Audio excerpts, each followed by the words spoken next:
আবারও বিনা চিকিৎসায় রোগীর মৃত্যু কাঠগড়ে আরামবাগ মেডিকেল কলেজ হাসপাতাল। আরামবাগ প্রফুল্লচন্দ্র সেন মেডিকেল কলেজ হাসপাতাল এখন নামেই যেন আতঙ্ক তৈরি হয়েছে। এখানে বিনা চিকিৎসায় অবহেলায় রোগীর মৃত্যুর ঘটনা অভিযোগ যেন মুড়িমুড়কির মতো ঘটে দেওয়া চলেছে। আজ আবারও একই কারণে এক সাপে কাটা কিশোরীর মৃত্যুকে ঘিরে উত্তাল হয়ে উঠল আরামবাগ মেডিকেল কলেজ হাসপাতাল চত্বর।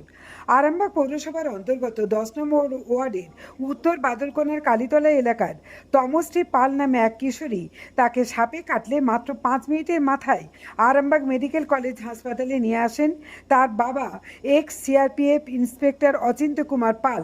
ইমার্জেন্সিতে যখন ভর্তি করা হয়, অভিযোগ সেখানে কোনো প্রফেসর বা ডাক্তার ছিলেন না। জুনিয়র ডাক্তাররা চিকিৎসা করতে অস্বীকার করেন এবং এও জানা যাচ্ছে বাড়ির লোক বারে বারে বললেও কোনো কর্ণপাত করেননি চিকিৎসকরা।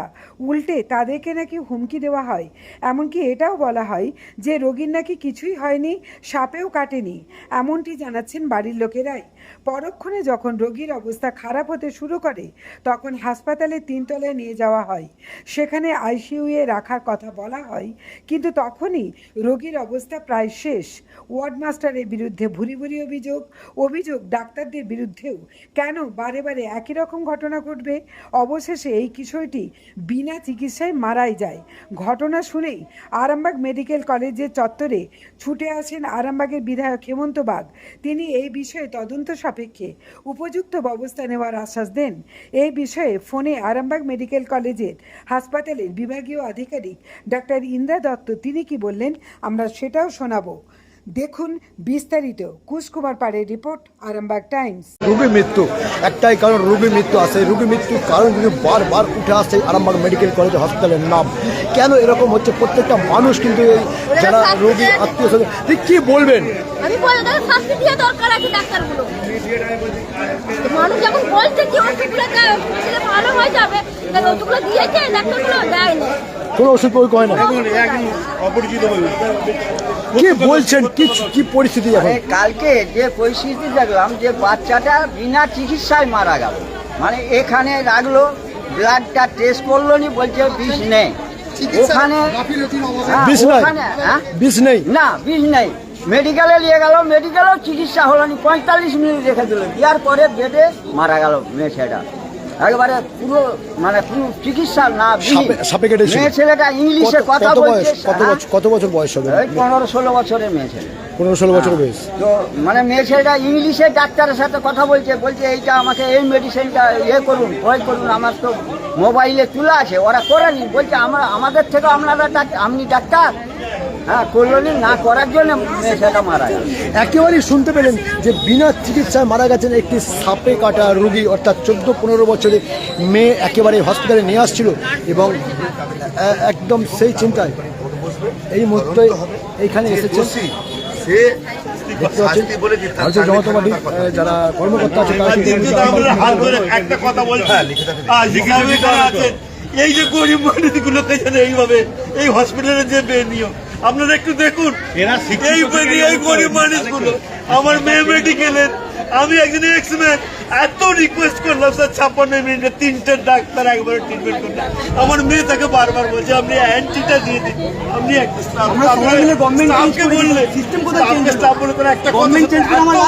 ওই নার্সরা ওই ডাক্তারের স্যার ওর কথা তো শুনুন, আপনার আইপি দিচ্ছেন, আইপি শুনেছেন, একটা অ্যান্টি দিয়ে দিন, অ্যান্টি একটা দিয়ে দিন, অ্যান্টি দিয়ে দিন, আমার মেয়েটা বেঁচে থাকবে। আমার বোন মেডিকেল আমি বলেছি আমি পূর্ণ রকম ফাইন্যান্স চাই না স্যার, আমার শুধু একটাই, আমার মেয়ে আর ফিরে আসবে না। এই সমস্ত মানুষের যদি পরিষেবা ঠিক হয় আমার মেয়ে আপনার শান্তি পাবে, এটা আমরা হাত ধরে রিকোয়েস্ট করছি। আর এইটা আপনারা দেখুন, এই হসপিটালটা নরক হয়ে গেছে। এই নরক থেকে ফেরান এই হসপিটালকে, যেন মানুষ সেবাটা পায়, তাহলে আমার মেয়ের শান্তি, আত্মা শান্তি পাবে। আর দ্বিতীয়ত আমি কোনো ফাইন্যান্সিয়াল স্যারের কাছে রিকোয়েস্ট করেছি, ওই 3জন ডাক্তার আর নার্স তারা এসে দাঁড়াবে, আমি তাদেরকে হাতে একটা করে মালালে ফুলের স্টিক দিয়ে হাতে প্রণাম করে আমার মেয়ের গলা একটা মালা দিয়ে আমি নিয়ে চলে যাব। আমি একটা করে নিতে দেখতে আপনারা দাঁড়িয়ে থাকবেন, কেন আমরাও ডাক্তারকে ভগবান বলে বিশ্বাস করি। জানেন স্যার, এই যে ওয়ার্ড মাস্টার আমাকে থানা থেকে সঠিক যুক্তি দিল, আমি থানায় গেলাম, থানায় আমাকে সঠিক গাইডলাইন, আমি প্রশাসন থেকে বেরিয়ে এসেছি যে আপনাকে সুপারকে দিতে হবে, আমি পরে এখানে কপি দিই। ঠিক আছে, আমি এলাম, যেমন এসে যখন দিতে গেলাম কি বলছে জানেন স্যার, একজন আমাকে বলছে আজ রবিবার অ্যাপ্লিকেশন নেবে না, কাল সোমবার শ্যামাপ্রসাদজির এই ওয়ার্ড মাস্টার শ্যামাপ্রসাদজি কাজ কালকেও কেন ওই বডিটাকে আমি কবে নেবো? আমি যখন বলছি আমি বডিটা কবে নেবো আমার মেয়েটা, তখন এই সমস্ত ছেলেগুলো যখন ঝাঁপিয়ে পড়েছে, আমি আমার মেয়ে দুজনকে ঘিরে রেখেছি, ঘিরে কেউ কিছু করবি না, কোন রকম কিছু করবি না তোরা। তারপরে এ পড়ে এসে আমি যেন যখন আমি কথা দিয়ে এসেছিলাম স্যার, আমি কোনো প্রকার আমি ওখান থেকে আমি ঝগড়া করতে দেবো না। আমাকে বলেছে আমি দেখাবো আপনাকে দাদা, বলেছে আপনারা যা পারেন করে নেন, কত বড় ওয়ার্ড মাস্টার, ওই ছোট বাচ্চাকে মেরে ফেলবো একদম। কি মানসিকতা দেখো, আমার বউ চলে গেছে, আমাকে জেলে পাঠাবেন, পাঠান, কোথায় পাঠাবেন? এই মুহূর্তে গ্রাম চলছে, একেবারে গ্রাম চলছে, ওয়ার্ড মাস্টারের গাফিলতি, ডাক্তারদের গাফিলতির জন্য কিন্তু আজকে 15 বছরের বালিকা একেবারে মৃত্যু হয়েছে বলে এমনটাই জানা গেছে। আমি আমার মেয়ে পাবো না, কিন্তু আপনারা এই নরকটাকে আপনারা কি ফেরান, আপনাদের একেবারে সরাসরি দাদা কি বলবেন আজকে এই বারবার ভুরি ভুরি অভিযোগ আসছে এই মেডিকেল কলেজের ব্যাপারে, তারপরেও কিন্তু কোনো অ্যাকশন নেওয়া হচ্ছে না। অত্যন্ত দুর্ভাগ্যজনক একটা ঘটনা ঘটেছে। আপনারা জানেন যে গতকাল এক বোনকে সাপে কামড়েছে, সিভিল স্টেজে পড়ে, আরামবাগ যে সিভিল স্টেজে পড়ে তমশ্রী পাল বোনকে সাপে কাটার পর উনি বুঝতে পেরেছিলেন যে একটু হয়তো ব্যথা যন্ত্রণা হচ্ছে, হসপিটালে অ্যাডমিশন হয়। হসপিটালে অ্যাডমিশন হওয়ার পর কিছুটা হলো চিকিৎসার গাফিলতি আছে, গাফিলতি তার জন্য আজকে ওই বোনের রাত্রেই ডেথ হয়ে মারা যায়। আমরা দেখছি এই ঘটনা সঠিক তদন্ত যাতে হয়। আমি ওনার বাবা মার সঙ্গে, ওনার পরিবারের লোকের সঙ্গে, ওনার দিদিদের সঙ্গেও কথা বলেছি। মেন কথা অত্যন্ত দুঃখজনক একটা ঘটনা, যে ঘটনা কী বলবো, একটা পুরো নারী সমাজকে কাঁপিয়ে দিয়েছে আজকে আরামবাগ হসপিটালে যে ঘটনাটা ঘটেছে। আমি খুবই দুঃখিত এরকম একটা ঘটনা ঘটেছে, এবং এই ঘটনা বা এই চিকিৎসার সাথে যারা যুক্ত আছে তারা সেই চিকিৎসা ডিউটিরত অবস্থায় কী ডিউটি পালন করছে সে বিষয়টা আমরা তদন্ত সহকারে দেখছি, এবং আগামী দিন যাতে এই রকম চিকিৎসকদের হীনস্থা বা চিকিৎসা যাতে অবনতি না হয় সে বিষয়টা আমরা চিন্তাভাবনা করছি। আমি আমার পরিবারের সঙ্গে কথা বলেছি, যিনি মারা গেছেন তমশ্রী পাল বোন, ওনার মৃত্যুর আত্মার শান্তি কামনা করছি এবং ওনার পরিবারের পথে আমরা আছি। দাদা দেখা গেছে আপনি বিধায়ক হওয়ার পরপরই এসে মেডিকেল কলেজের প্রিন্সিপালের সাথে বৈঠক করেছেন, স্টাফদের সাথে, ডাক্তারবাবুদের সাথে বৈঠক করেছেন এবং কড়া বার্তাও দিয়েছেন যে কোনো রকম নেগলিজেন্সি হবে না। তারপরেও কিন্তু এই রকম ঘটনা ঘটছে, এইটা কি দৃষ্টান্তমূলক কোনো শাস্তির ব্যবস্থা করবেন যে যাতে মানুষের আস্থা ফিরে আসে? বিগত সরকারের ভুরি ভুরি দুর্নীতি হয়েছে, এটা আপনারাও বলেছেন এবং জনসাধারণও বলেছে, কিন্তু ক্ষমতায় আপনারা এসছেন, পশ্চিমবঙ্গে আপনাদেরকে মানুষ নিয়ে এসেছে এত ভরসা করে, সেই ভরসাটা কতটা কি কায়েম রাখবেন? দৃষ্টান্তমূলক শাস্তি চাইতে সরকার পরিবর্তন হয়েছে, একটা 2 মাসের সরকার। হ্যাঁ, বিগত সরকার একটা 15 বছরের সরকার। বিভিন্ন সংস্থায়, বিভিন্ন ডিপার্টমেন্টে পুরনো কিছু লোকেরা আছে, তারা এখনও ভাবছে যে আমরা সেই বিগত 15 বছরের আগে যে সরকার, বিগত 15 বছরের যে তৃণমূল কংগ্রেসের সরকার, সেই সরকারই হয়তো আছে, তাদের অলসতা এখনও ঠিকঠাকভাবে কাটেনি। অর্থাৎ সরকার যে পরিবর্তন হয়েছে আপনারা দেখতে থাকুন, আগামী 2-1 মাসের মধ্যে সরকারের যারা এই সমস্ত ডিপার্টমেন্টে এই সমস্ত অলস ব্যক্তি আছে তাদের অলসতা কাটিয়ে দেওয়া হবে। বলছি মানুষ সরকার, আমি আপনাদেরকে কথা দিচ্ছি এই ঘটনার যথোপযুক্ত তদন্ত হবে এবং কেন এরকম ঘটনা একটা ঘটলো সেটা আমরা দেখছি। মানুষ সরকার পাল্টেছে, কিন্তু এখানকার স্টাফদের কিংবা ডাক্তারবাবু, নার্স যাই বলুন, তাদের মানসিকতা পাল্টায়নি। এই মানসিকতা পাল্টানোর দরকার আছে বলে আপনি মনে করেন? পরিবর্তন হয়েছে, মানসিকতাটা 1 মাস 2 মাসে চেঞ্জ হয়নি, তবে খুব শীঘ্রই এদের মানসিকতা চেঞ্জ করার ব্যবস্থা আমরা সরকারের তরফ থেকে। এখানে অনেকেই বলছে হসপিটালের যে প্রিন্সিপাল তার বিরুদ্ধে একদম ভরি ভরি অভিযোগ করছে যে প্রিন্সিপাল সব থেকে নাটের গুরু, কি বলবেন?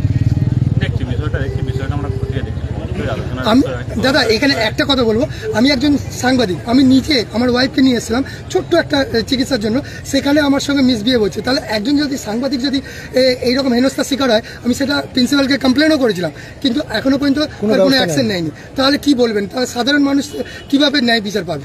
এরকম একটা ঘটনা ঘটছে, প্রায়ই ঘটছে, দেখছি, আমিও খবরে আছি। আমি আপ্রাণ চেষ্টা করছি, এটা 2 মাসের সরকার, আমি 2 মাসের একজন জনপ্রতিনিধি। হ্যাঁ, অবশ্যই আপনাকে সময় দেওয়া হচ্ছে। আমি বারংবার এই চেষ্টা, এই হসপিটালে আমি সপ্তাহে আপনি হ্যাঁ, আমরা দেখিয়েছি।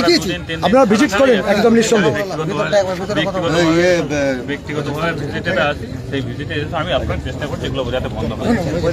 হ্যাঁ, নমস্কার ম্যাডাম, আমি আরামবাগ টাইমসের সম্পাদক কাকলি চ্যাটার্জি বলছি।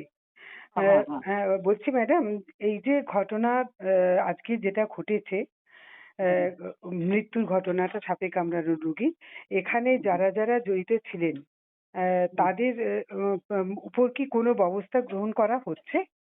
হ্যাঁ, আমি বলি, পেশেন্টটা এসছে, আমি একটু অন দ্য স্পটে নেই, আমাকে যেটা ওখান থেকে আমাকে যেটা জানানো হলো, স্নেক বাইট এসেছিল 9:30 নাগাদ, এমার্জেন্সি ছিল, তারপরে ওয়ার্ডে গেছে, ওয়ার্ড থেকে ওরা আইসিইউ মানে এইচডিইউতে পাঠানো হয়েছে। এবার আমি বলি আপনাকে, আমাদের আরামবাগের স্নেক বাইটের সংখ্যা প্রচুর, মানে সব থেকে মানে ওয়েস্ট বেঙ্গলের হাইয়েস্ট, কিন্তু আমাদের মোটামুটি ম্যাক্সিমাম টাইমই আমাদের 99.9% স্নেক বাইট বেঁচে যায়, কিন্তু কখনো কখনো একটা দুটো পেশেন্ট হয়তো খারাপ হয়। এবার সেই খারাপ হওয়াটা কিন্তু যে সে সবসময় যে হসপিটালের ব্যাপারটা না, পেশেন্ট আসতে দেরি করেছে, পেশেন্ট এমন অবস্থায় এসেছে সেটা থেকে আবার রিকভারি করা যায়নি, বা এরকম অনেক সময় হয়। তবে পেশেন্টকে যেটা করেছে, ওরা এইচডি পর্যন্ত নিয়ে গেছে, মানে ওরা আমাকে যেটা বলছে, ম্যাডাম যেটা যা যা করার আমরা ম্যাক্সিমাম সবটাই করা হয়েছে। এবার মারা গেলে সেটা তো সেটা সবসময় মারা যাওয়াটা আমাদের পক্ষে খারাপ, এবং মৃত্যু সবসময় মানে কিন্তু আমাদের ম্যাক্সিমাম যেটা করার থাকে এইচডি পর্যন্ত নিয়ে গিয়ে মানে যেগুলো যা করার আমরা এইগুলো করি, সেটা পর্যন্ত করেছে। এবার আমি ওটা তদন্ত কমিটি করে করা হবে, করে ওদেরকে যারা যারা এই পুরো ব্যাপারটাতে ইনভলভ ছিল তাদের ইনভেস্টিগেশন করে কেউ যদি দেখা যায় যে তার কাজে অবহেলা করেছে বা কাজে ঠিকভাবে করেনি, তাকে তার উপযুক্ত ব্যবস্থা নেওয়া হবে।